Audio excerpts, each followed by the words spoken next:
Chers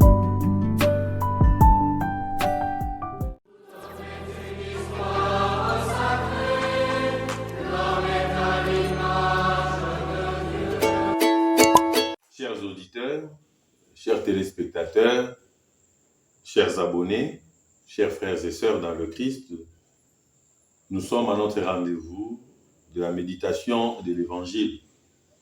Aujourd'hui, nous allons méditer sur l'Évangile du 3e dimanche de l'Avent de l'année liturgique B.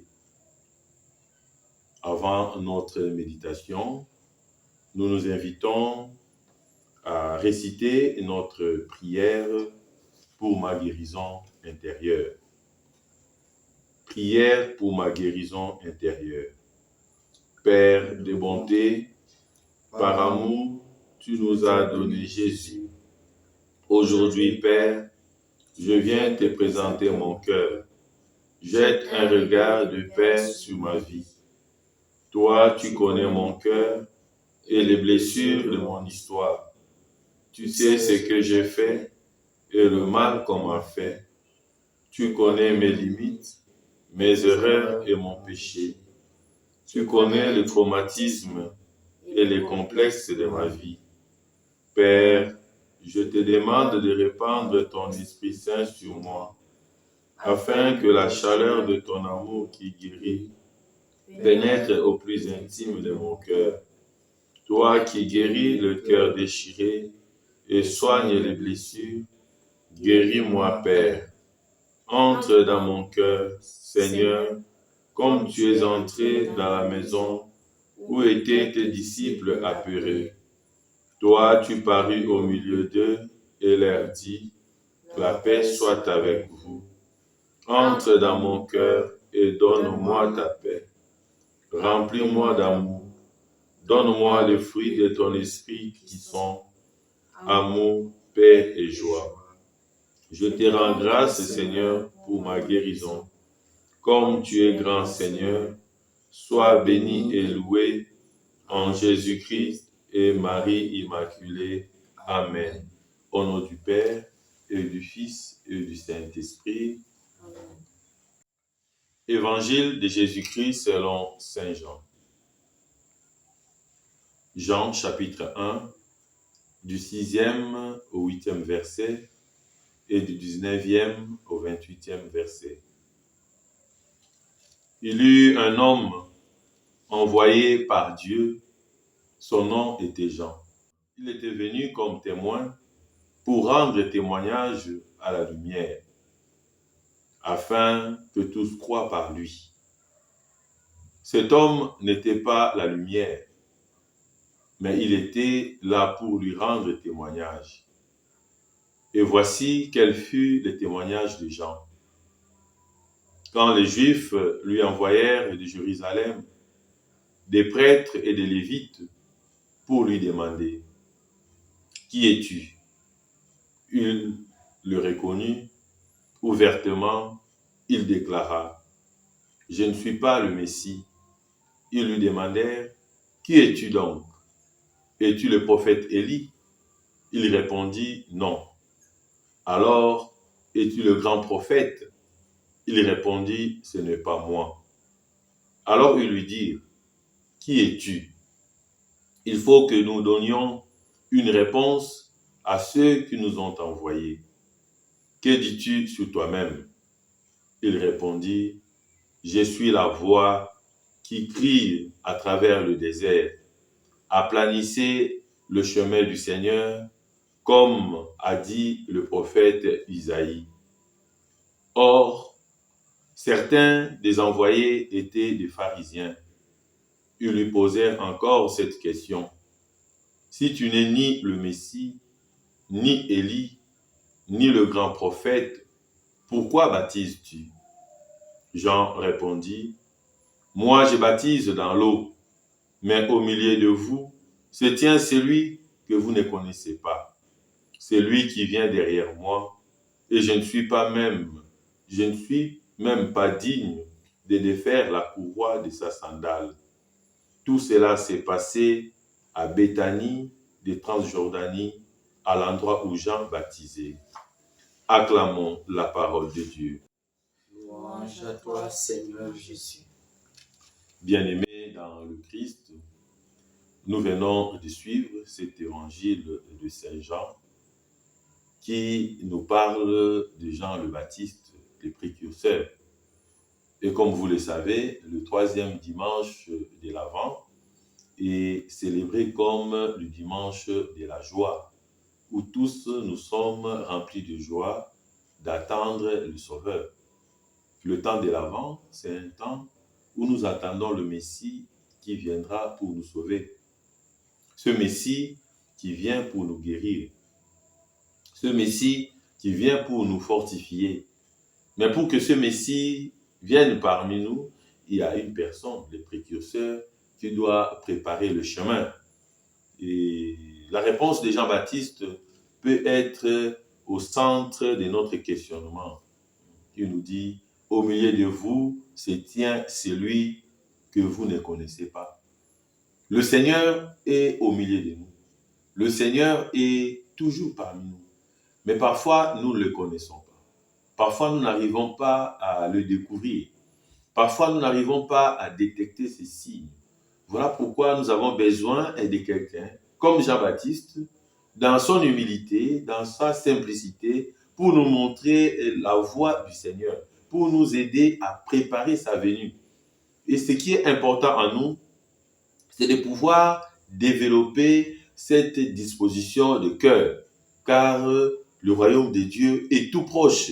Et vous le savez, si le royaume de Dieu est tout proche, nous sommes automatiquement appelés à adhérer dans ce royaume. Le temps de l'Avent, c'est ce temps où l'Église, dans la première lecture, nous présente toujours les promesses de Dieu. Quelles sont les promesses que Dieu a faites aux hommes?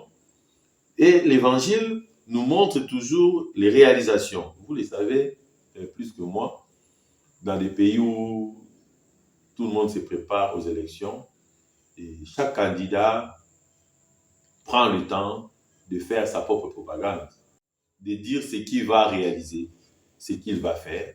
Il y a des promesses, il y a parfois de l'argent distribué, mais il y a un grand écart entre ces promesses et les réalisations. Vous allez constater pendant le temps de l'Avent, chaque première lecture, tous les jours, et deuxième lecture, on nous montre un peu ce que le Seigneur viendra faire. Il viendra pour nous sauver. Il viendra pour nous guérir. Il viendra pour nous délivrer. Il viendra pour nous donner la force. Et l'Évangile nous présente toujours ce que Dieu a fait réellement dans le concret. C'est pour nous faire comprendre que c'est Jésus qui est passé dans l'histoire. C'est Jésus que nous avons découvert, qui a vécu à Jérusalem, qui a vécu sur terre. C'est le même Jésus qui vient au quotidien dans nos cœurs. C'est le même Jésus qui vient au quotidien dans nos vies. C'est le même Jésus qui vient là où nous sommes. Et pour que nous puissions l'accueillir, nous devons préparer le chemin. Pourquoi? Parce que le Seigneur ne peut pas habiter dans un berceau qui est sale. Il ne peut pas habiter dans une maison qui n'est pas propre. Il ne peut pas habiter dans un endroit qui est infecté. Il va habiter dans un endroit propre, dans un endroit bien. Et Jean-Baptiste est justement celui-là qui vient nous préparer le chemin, celui-là qui vient nous inviter à la conversion. Et en disant tout à l'heure que ce dimanche est le dimanche de la joie, je dirais, la joie est une caractéristique essentielle de la foi. On ne peut pas avoir la foi et rester dans la tristesse. On ne peut pas avoir la foi et rester dans les remords. On ne peut pas avoir la foi et rester dans le pleur matin, midi, soir. Nous, comme chrétiens, nous devons rayonner par cette joie, parce que la foi nous donne cette espérance. Nous espérons à ce que nous n'avons pas encore vu. Et nous espérons à quoi? Nous espérons à des bonnes choses. On n'espère pas des mauvaises choses. Et là, on devient un négativiste. Nous, comme chrétiens, nous devons espérer à des bonnes choses. Et l'arrivée de Jésus, c'est une bonne chose. Noël est une bonne chose. Et ce n'est pas une promesse qui est dans l'imaginaire, ce n'est pas une utopie, mais c'est une réalité. Parce qu'il était parmi nous, il a vécu parmi nous et il nous a promis qu'il reviendra encore. Et dans la vie de chacun, il y a cet avant qui sévit. Donc, en cette période, chacun de nous doit faire un effort pour que son cœur, sa maison, soit le lieu de l'avant, soit le lieu où Jean-Baptiste, au quotidien, nous invite à la conversion, soit le lieu où ceux qui entrent rencontrent la joie, rencontrent la paix, soit le lieu où tous ceux qui entrent rencontrent la guérison. Et ici, à gauche et à droite, tout le monde est à la recherche de la guérison. Nous voulons être guéris, nous voulons être sauvés. Mais cela ne peut arriver si et seulement si nous découvrons la place du Christ.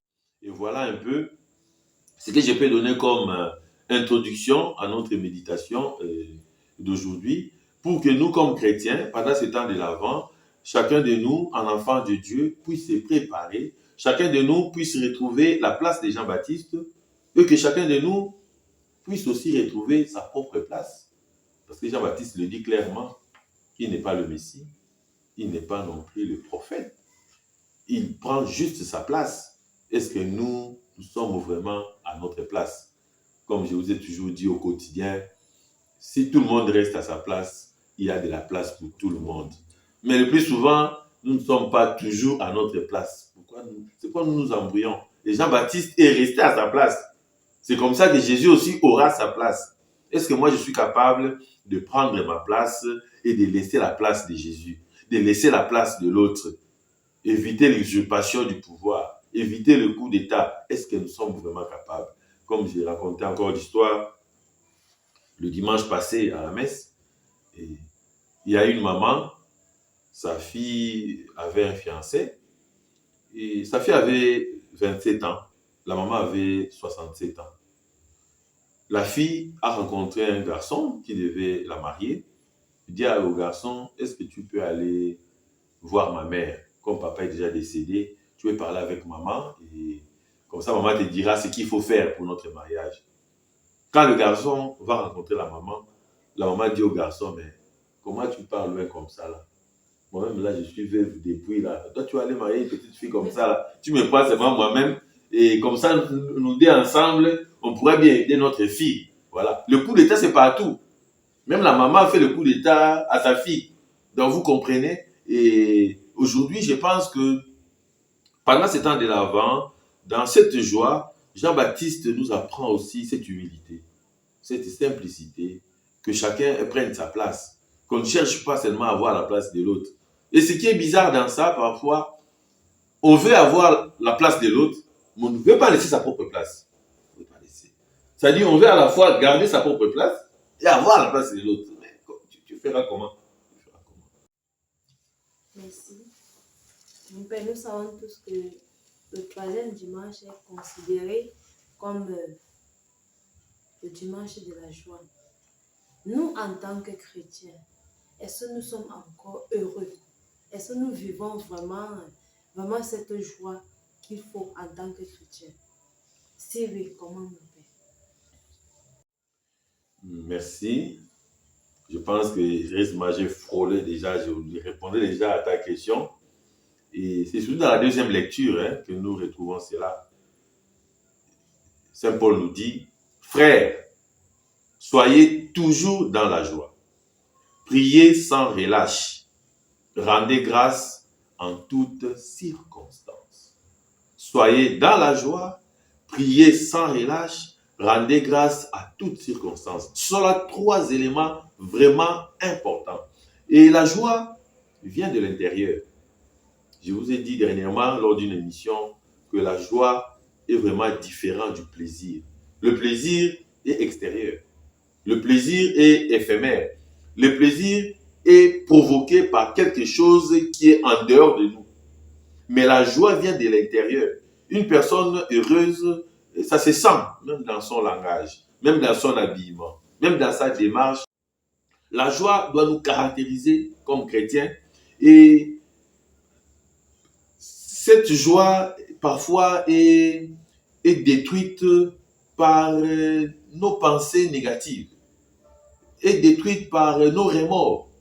Cette joie est détruite par nos blessures intérieures. Cette joie est détruite parfois par des déceptions, par des maladies prolongées d'un être cher. On peut perdre cette joie. Et à ce moment-là, quand on perd la joie, on devient faible dans la prière. On s'affaiblit dans la prière. Et là, laissez-moi vous dire, la prière, ce n'est pas le fait de crier tous les jours. Hein. Ça, c'est parfois, on est sous le coup des émotions, on crie. Non, ce n'est pas ça la prière. La prière, c'est cette rencontre, cette communication avec le divin, avec Dieu. Et quand je perds ma joie, je perds le sens de la prière, je ne peux plus rendre grâce. Je ne peux plus rendre grâce. Nous, comme chrétiens, notre joie doit vraiment se manifester. Mais malheureusement, et comme tu viens de poser ta question, on trouve des chrétiens qui sont malheureux. Un chrétien qui a déjà demandé pardon pour une faute, mais qui reste sur la faute éternellement. Il s'est déjà confessé, mais il est tellement envahi par le remords qu'il n'arrive plus à retrouver sa vraie joie. Comment on fait pour chasser cela? Pour chasser cela, il y a la prière, il y a la confiance à Dieu et il y a aussi cette conviction personnelle. Comme vous le savez, nous évoluons en mode guérison intérieure. Et tout part aussi de nous-mêmes. Et la conversion, le pardon, la joie, le bonheur, tout ce qui vient de Dieu demande aussi une décision personnelle. C'est pourquoi je dis toujours, l'homme vaut la valeur de ses décisions. Je dois être capable de pouvoir décider, de prendre une décision d'être heureux, de prendre une décision d'être heureuse. Je prends un exemple, il y a un monsieur, avant d'aller au service, il a tapé sur sa femme, l'a insulté correctement, et après il va au travail. Le soir, il revient à la maison. Dès qu'il entre dans la parcelle, il trouve sa femme en train de faire la vaisselle et en train de chanter. Rendez grâce au Seigneur car il est bon. La femme chantait, elle est très contente. Le monsieur entre, il regarde. Il entre au salon, il appelle son petit garçon. Il dit, après moi qui est passé ici. Il dit, papa, personne. Il dit, Amouf, sort. C'est quoi ça? Appelle ta soeur. Sa soeur arrive. Il dit, ta maman est contente comme ça, il y a un problème. Il y a eu quoi? Il dit, papa, il n'y a rien. Alors le monsieur sort. Il regarde sa femme continue à chanter. Le monsieur s'énerve. Il dit, toi, tu finiras par me chasser dans cette maison. Hein. Tu chantes, il y a quoi? Il y a quoi? Tu ne veux pas te taire? Et la joie peut convaincre et peut vaincre. Quelqu'un qui nous fait du mal, quelqu'un qui veut nous détruire, quand il nous trouve dans la joie, il est perdu lui-même. Nous attendons Jésus. Il y a de ces personnes qui se moquent de nous. Qui se disent, mais ils attendent ce Jésus-là, il ne viendra même pas. Ils attendent ce Jésus, il va même apporter quoi? Il y aura même quoi? Pendant qu'ils se moquent de nous, ils viennent, ils nous retrouvent le 3e dimanche, nous sommes contents, dans la joie. Ils disent, mais comment? Donc c'est vrai. Quand tu vois un enfant, je ne sais pas si tu étais aussi enfant comme moi. Ah, ok. Quand on était enfant, quand la maman était de tourner le couscous, était de préparer, dès que le couscous est presque prêt pour manger, il y a des petits chants qui sortaient comme ça. Là. On commence à chanter, alors on devient directement musicien. C'est-à-dire, la joie, en d'autres termes, je dirais, la joie précède le moment de bonheur. Je ne sais pas comment définir. C'est-à-dire, la joie précède, je ne peux pas faire la tautologie, mais je vais dire, ça précède la joie. Donc, comme dit certains Congolais, senti-joie. Donc, il a le sentiment et la joie. Vous comprenez un peu. C'est-à-dire, il y a, je ne sais pas, par exemple, vous attendez un être cher. Vous attendez le père Jean-Philippe, il doit venir à la maison. Et vous regardez l'heure, il n'est pas encore là. Il a dit qu'il devait arriver à 10h. Et à 10h05, vous ouvrez la fenêtre, vous voyez le père venir. Il y a la joie, il y a un sourire. Il y a un sourire. Et, oui, enfin il est là. Il y a les sourires. Alors maintenant, pour rien. C'est ça la joie. C'est-à-dire, nous on nous a dit, bon écoutez, bientôt, il y a le Messie qui va arriver. Et on se rend compte que c'est déjà le 3e dimanche. On nous dit, chers chrétiens, citoyens et citoyennes, bientôt l'avion qui porte Jésus va atterrir. Non, ça s'exprime seul. c'est ça le dimanche de la joie, en termes simples comme la simplicité de l'évangile. C'est-à-dire, nous sommes dans la joie parce que on voit le bonheur promis en train de venir. Et le Christ lui-même l'a dit dans les évangiles. Il dit, heureux êtes-vous, car vous avez vu ce que même vos pères n'ont pas pu voir.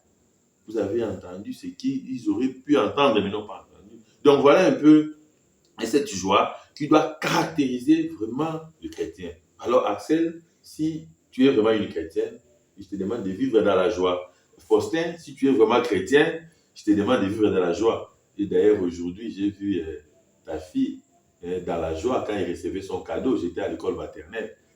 Les cadeaux n'étaient pas encore là. Rien que voir Père Noël, je voyais comment il regardait le Père Noël. Elle était dans la joie. Et quand tu vas rentrer à la maison, poser la question, c'était comment? Ils étaient formidables. Donc la joie, c'est une période qui précède le bonheur, qui précède la joie. Voilà un peu, Axel, ce que je pourrais dire en ce qui concerne le dimanche de la joie. Oui, Faustin. Oui, merci, Père. Moi, je voudrais revenir un tout petit peu sur l'attitude de ces Juifs-là qui sont venus, envoyés par les prêtres, vers Jean-Baptiste. Voilà, déjà, il y a toute une foule de personnes qui viennent pour recevoir le baptême de conversion, pour se préparer, n'est-ce pas, à quelque chose de nouveau, à la joie de rencontrer Dieu, de rencontrer le Sauveur. Alors, je me demande, je me pose la question par rapport à la démarche de ces gens qui sont venus. Alors, sont-ils venus avec vraiment de bonnes intentions dans le sens de véritablement se convertir, ou bien ils ont fait un peu comme Hérode en demandant au roi mage, allez-y, retrouvez l'enfant, quand vous l'aurez trouvé, vous reviendrez me dire pour que moi aussi j'aille l'adorer. Alors j'aimerais un peu me situer par rapport à cette démarche-là. Alors, elle était vraiment sincère? Est-ce qu'ils ne sont pas venus juste pour piéger Jean le Baptiste, pour trouver quelque chose à redire dans son attitude, comme on dit ici de Raka? Est-ce qu'il vient même d'où encore? Qu'est-ce qu'il a de bon à nous montrer ou à nous prouver? Merci, Faustin, pour ta question. Et c'est vraiment parfois difficile de connaître le fort interne d'une personne, l'intention. Mais je pense que la curiosité n'est pas vraiment mauvaise en soi. On peut découvrir quelque chose par curiosité et y demeurer. Ces pharisiens sont des gens qui maîtrisent mal la loi. Ils maîtrisent le principe. Et je pense qu'à leur niveau, ils voulaient aussi l'authentification. Authentifier les œuvres de Jean-Baptiste. Il fallait classer quand même. C'est comme dans une bibliothèque. C'est quelle catégorie? Il est de quel côté? Parce qu'il faut se le dire que tout le peuple d'Israël attendait le Messie. On savait que quelque chose doit arriver. Parce qu'ils savaient qu'il y avait des prophètes. Ils savaient qu'il y avait des rois. Ils savaient qu'il y avait des juges. Comme c'est le dimanche de la joie. Isaïe dit, je tressaille de joie dans le Seigneur. Mon âme exulte en mon Dieu. Car il m'a vêtu des vêtements du salut. Il m'a couverte du manteau de la justice. C'est presque le Magnificat. Mon âme exalte le Seigneur. Exulte mon esprit en Dieu mon Sauveur. Donc vous comprenez qu'il y avait déjà toutes ces prières sur les lèvres du peuple d'Israël. Et quand ils viennent vers Jean-Baptiste pour savoir, ils ne sont pas simplement vraiment mal intentionnés, mais ils veulent aussi comprendre ce qui se passe au juste, parce que Dieu devait se révéler à quelqu'un. Et quand on vient pour être baptisé, il faut être sûr de ce qui va suivre après. C'est comme quand il y a des élections. Si tu sens déjà que tel parti politique pourra gagner, quand tu es candidat député, tu changes de parti, non? Tu choisis là où tu peux gagner. Tu peux gagner. Alors, quand ils viennent pour être baptisés, il doit être sûr qu'on va me baptiser maintenant là. Et quand le vrai Messie là va arriver, est-ce que je suis du bon côté Ou bien je vais me retrouver du mauvais côté. Non, il faut se rassurer. Alors, comme c'est toi qui prêches Jean-Baptiste, tu cries dans le désert, tu manges les sauterelles, le miel tout sauvage, tout ça là. Toi, explique-nous au moins, tu es prophète, tu es qui? Pour qu'on soit sûr que nous sommes du bon côté. Et c'est ce que même les chrétiens nous demandent dans les paroisses, à travers notre comportement, notre témoignage de vie. Est-ce que si nous te suivons, Faustin, nous te suivons Jean-Philippe Soukari, nous te suivons Axel, est-ce que nous sommes du bon côté? Est-ce que si nous suivons votre émission, la simplicité de l'évangile, telle que vous expliquez là, telle que vous méditez là, est-ce que nous sommes du bon côté? Chacun d'entre nous, dans sa vie, va être du bon côté. Parce que la vie, c'est un choix. C'est un choix. Et réfléchir, ce n'est pas un péché. Chercher à découvrir la vérité, ce n'est pas un péché. Chercher à connaître, ce n'est pas un péché. Ça devient un péché dès le moment où j'ai fait des choses pour moi-même. Dès le moment où j'ai fait des choses pour détruire. Donc moi, je pense que ici, on ne va pas trop condamner la façon de faire de ces pharisiens qui viennent poser la question, mais il y a mon maître des novices, le père Abel Sol, quand on allait en stage du noviciat, moi je devais aller à Mwembe, Congo, il nous disait, c'est une naïveté de penser que tout le monde est bien intentionné. Parmi toutes ces personnes qui sont venues poser la question à Jean-Baptiste, certainement, il y en a d'autres qui étaient mal intentionnés. Ceux qui nous posent la question, Faustin, tu pars où? Tu travailles où? Est-ce que tu vas bien? C'est une naïveté de penser que tout le monde est bien intentionné. Il y a certains qui posent la question avec de mauvaises intentions. Il y a ce qu'on appelle la mauvaise curiosité. Il veut savoir là où tu vas pour te faire du mal. L'autre aussi veut savoir là où tu vas pour te faire du bien. Voilà pourquoi on a toujours besoin d'un discernement. Et le vrai discernement ne peut venir qu'à travers le Saint-Esprit. C'est le Saint-Esprit que nous devons invoquer chaque matin. Parce que de nous-mêmes, nous ne pouvons rien. Le diable peut toujours nous tenter, peut toujours nous piéger. Et voilà, Jean-Baptiste pouvait céder. Parce que toutes ces questions peuvent devenir une provocation. Quand on te pose toutes ces questions, ça peut te donner même le goût de la gloire. On s'est dit, oui, c'est moi qui fais des miracles. Non, oui, c'est moi le prophète. Mais voilà, aujourd'hui nous le voyons, non? Nous le voyons, des stades remplis, nous le voyons, des banderoles partout, des publicités, comme si Jésus faisait la publicité avant d'opérer des miracles. On le voit, on le voit. On le voit même des guérisons qui sont vendues, qui sont monnayées. Et quand vous revoyez après, les mêmes personnes retombent dans les mêmes maladies qu'ils avaient avant. C'est-à-dire, or, ce que Dieu nous donne, il nous donne éternellement. Quand Dieu donne, il ne donne pas comme un néo, il donne après, il coupe. Non, quand il donne, il donne. Il donne, il donne. Et chacun de nous peut aussi se placer parmi ces personnes pour demander, mais est-ce que je suis sur la bonne voie?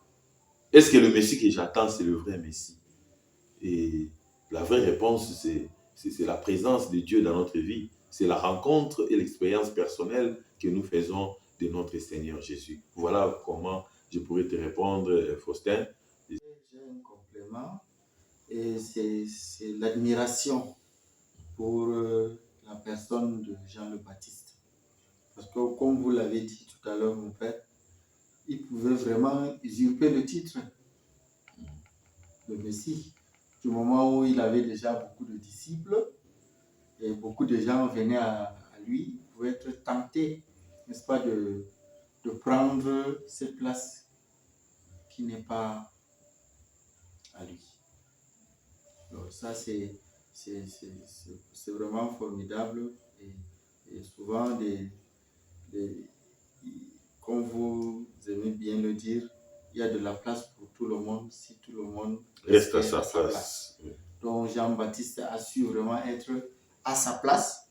Il est le précurseur du Messie. Il a fait son travail et il fallait qu'il s'efface pour que le Christ vienne donc commencer et accomplir la mission pour laquelle il a été envoyé par le Père. C'est cette admiration par rapport à l'attitude de Jean-Baptiste qui doit vraiment nous interpeller dans notre quotidien et que nous devons rester à notre place et faire ce que nous avons à faire, accomplir notre mission en permettant aux autres aussi d'accomplir la leur. Merci, Faustin. En passant, nous saluons notre sœur Pauline, qui est en congé à Yaoundé. Que le Seigneur lui accorde toutes les grâces nécessaires. Et en clôturant notre méditation, nous dirons qu'il faut d'abord prier si l'on veut vraiment connaître la joie. Si nous voulons connaître la joie, nous devons prier pour que le Seigneur puisse nous transmettre la vraie joie. C'est très important pendant ces temps de l'Avent, pendant que nous nous préparons à Noël. Et deuxièmement, nous devons rendre grâce au Seigneur. Ça va rendre grâce au Seigneur. Ça va dire merci au Seigneur pour tout ce qu'il a fait pour nous jusqu'à ce moment. Et si nous faisons tout cela, nous aurons maintenant ce pouvoir, cette force de transmettre cette onction, cette grâce aux autres, cette joie, cette paix, cette gaieté, ce bonheur, cet épanouissement. De cette manière, tous ensemble, nous verrons la gloire de Dieu. De cette manière, tous ensemble, le jour de Noël, nous serons contents de recevoir l'enfant Jésus. Préparons nos berceaux, préparons nos maisons pour que, en arrivant, l'enfant Jésus puisse se retrouver dans un contexte de paix, dans un contexte de joie. À présent, nous allons confier au Seigneur notre vie, notre monde, à travers la prière du chapelet. Je crois en Dieu le Père Tout-Puissant, Créateur du ciel et de la terre, et en Jésus-Christ, son Fils unique, notre Seigneur, qui a été conçu du Saint-Esprit, est né de la Vierge Marie, a souffert sous Ponce Pilate, a été crucifié, est mort, a été enseveli, est descendu aux enfers, le troisième jour, est ressuscité des morts, est monté aux cieux, est assis à la droite de Dieu le Père Tout-Puissant. Il viendra juger les vivants et les morts. Je crois dans l'Esprit Saint, à la Sainte Église catholique, à la communion des saints, à la rémission des péchés, à la résurrection de la chair, à la vie éternelle. Notre Père qui es aux cieux, que ton nom soit sanctifié, que ton règne vienne, que ta volonté soit faite sur la terre comme au ciel. Donne-nous aujourd'hui notre pain de ce jour. Pardonne-nous nos offenses, comme nous pardonnons aussi à ceux qui nous ont offensés. Et ne nous laisse pas entrer en tentation, mais délivre-nous du mal. Je vous salue Marie, pleine de grâce, le Seigneur est avec vous. Vous êtes bénie entre toutes les femmes, et Jésus, le fruit de vos entrailles, est béni. Sainte Marie, Mère de Dieu, Priez pour nous pauvres pécheurs, maintenant et à l'heure de notre mort. Amen. Je vous salue Marie, pleine de grâce, le Seigneur est avec vous.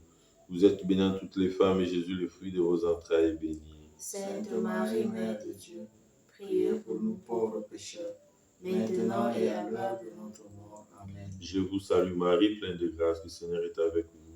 Vous êtes bénie entre toutes les femmes, et Jésus, le fruit de vos entrailles, est béni. Sainte Marie, Mère de Dieu, priez pour nous pauvres pécheurs, maintenant et à l'heure de notre mort. Amen. Gloire au Père et au Fils et au Saint-Esprit. Pour les siècles des siècles. Amen.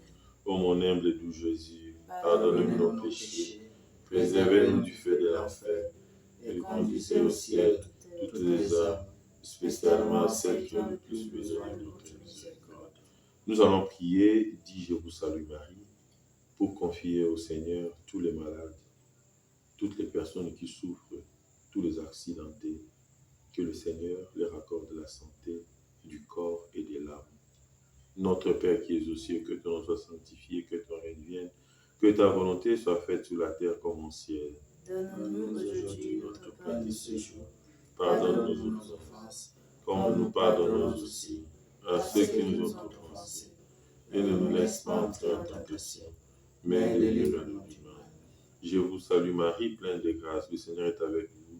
Vous êtes bien toutes les femmes, et Jésus, le fruit de vos entrailles, est béni. Sainte Marie, Mère de Dieu, priez pour nous pauvres pécheurs, maintenant et à l'heure de notre mort. Amen. Je vous salue Marie, pleine de grâce, le Seigneur est avec vous. Vous êtes bénie entre toutes les femmes, et Jésus, le fruit de vos entrailles, est béni. Sainte Marie, Mère de Dieu, priez pour nous pauvres pécheurs, maintenant et à l'heure de notre mort. Amen. Je vous salue Marie, pleine de grâce, le Seigneur est avec vous. Vous êtes bénie entre toutes les femmes, et Jésus, le fruit de vos entrailles, est béni. Sainte Marie, Mère de Dieu, priez pour nous pauvres pécheurs, maintenant et à l'heure de notre mort. Amen. Je vous salue Marie, pleine de grâce, le Seigneur est avec vous. Vous êtes bénie entre toutes les femmes, et Jésus, le fruit de vos entrailles, est béni. Sainte Marie, Mère de Dieu, Priez pour nous pauvres pécheurs, maintenant et à l'heure de notre mort. Amen. Je vous salue Marie, pleine de grâce, le Seigneur est avec vous. Vous êtes bénie entre toutes les femmes, et Jésus, le fruit de vos entrailles, est béni. Sainte Marie, Mère de Dieu, priez pour nous pauvres pécheurs, maintenant et à l'heure de notre mort. Amen. Je vous salue Marie, pleine de grâce, le Seigneur est avec vous. Vous êtes bénie entre toutes les femmes, et Jésus, le fruit de vos entrailles, est béni. Sainte Marie, Mère de Dieu, priez pour nous pauvres pécheurs, maintenant et à l'heure de notre mort. Amen. Je vous salue Marie, pleine de grâce, le Seigneur est avec vous. Vous êtes bénie entre toutes les femmes, et Jésus, le fruit de vos entrailles, est béni. Sainte Marie, Mère de Dieu, priez pour nous pauvres pécheurs, maintenant et à l'heure de notre mort. Amen. Je vous salue Marie, pleine de grâce, le Seigneur est avec vous. Vous êtes bénie entre toutes les femmes, et Jésus, le fruit de vos entrailles, est béni. Sainte Marie, Mère de Dieu, priez pour nous pauvres pécheurs, maintenant et à l'heure de notre mort. Amen. Je vous salue Marie, pleine de grâce, le Seigneur est avec vous. Vous êtes bénie entre toutes les femmes, et Jésus, le fruit de vos entrailles, est béni. Sainte Marie, Mère de Dieu, priez pour nous pauvres pécheurs, maintenant et à l'heure de notre mort. Amen. Je vous salue Marie, pleine de grâce, le Seigneur est avec vous. Vous êtes bénie entre toutes les femmes, et Jésus, le fruit de vos entrailles, est béni. Sainte Marie, Mère de Dieu, priez pour nous pauvres pécheurs, maintenant et à l'heure de notre mort. Amen. Gloire au Père et au Fils et au Saint-Esprit.